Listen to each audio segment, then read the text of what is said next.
back me and will be out by May. Prime Minister urges MPs to vote for her deal or risk being stuck forever in the EU's Hotel California. Theresa May has warned Tory MPs that if her Brexit deal fails to pass the Commons this week, the UK will be stuck in the Brussels version of a Hotel California, unable ever to leave the EU. The Prime Minister has been advised that, if her troubled agreement is rejected again this week, forcing her to apply to the EU for a long extension to Article 50, then the Commons would have the power to delay Brexit indefinitely. The officials warned Mrs May that, because a delay which runs beyond June would oblige the UK to participate in this year's European parliamentary elections, there is effectively no limit to the number of extensions of Article 50 the UK can ask for or be required to ask for by Parliament.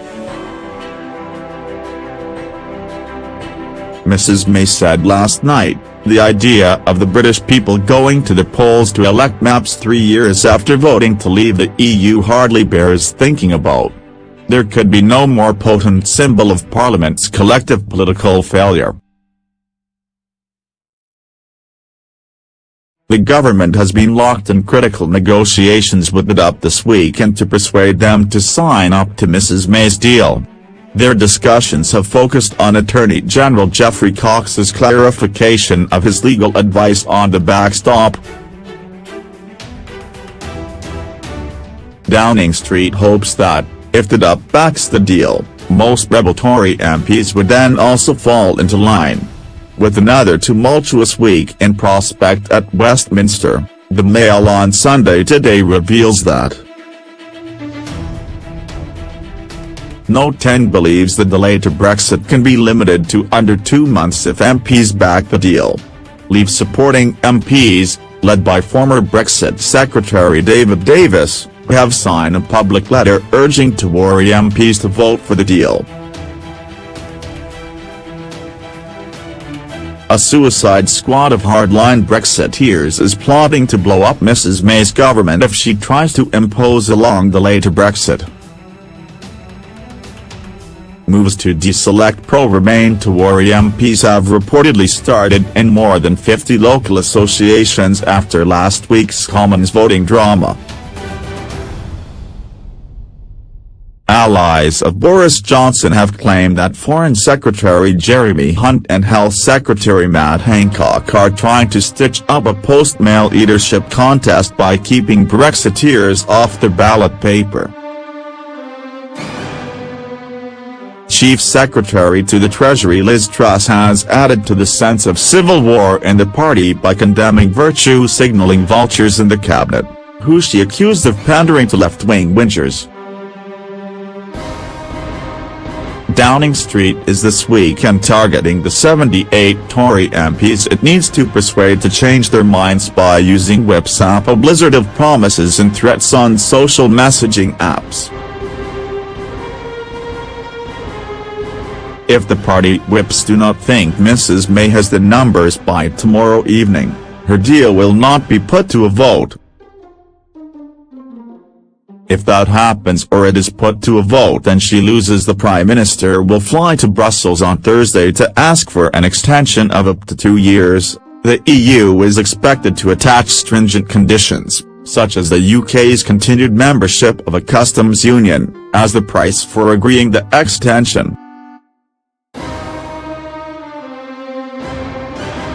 That would then have to be passed by both the Commons and the Lords before March 29 to avoid a no-deal Brexit. A senior government source told the Mail on Sunday that the Tory rebels should appreciate the constitutional consequences of a long extension. At the very least, the UK would be expected to take part in the European Parliament elections, at a cost of more than £100 million.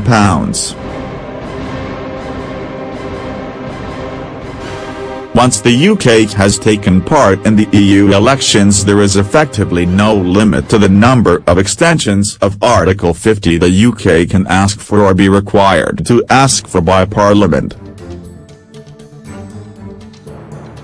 multiple extensions are permissible up to the date of the next European elections. The source added, "It truly is the Hotel California Brexit, as No 10 has been making clear to the rebels. In Hotel California, the Eagles famously sang, 'You can check out any time you like but you can never leave.' If, however, Mrs. May puts her deal to a vote and wins, she will ask for an extension to Article 50 up to June 30 to prepare the legislation for Brexit. But No 10 claims that the necessary legislation could be passed by April 25, preparing the way for a new Brexit date in May. Mrs. May said last night, "If Parliament can agree the deal before the European Council on March 21, we will seek a short technical extension to pass the necessary legislation. That is not an ideal outcome. We could and should have been leaving the EU on March 29.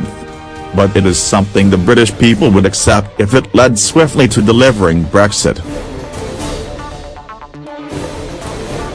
The alternative, if Parliament cannot agree the deal, is much worse. EU leaders would require a clear purpose for any extension that was not merely technical.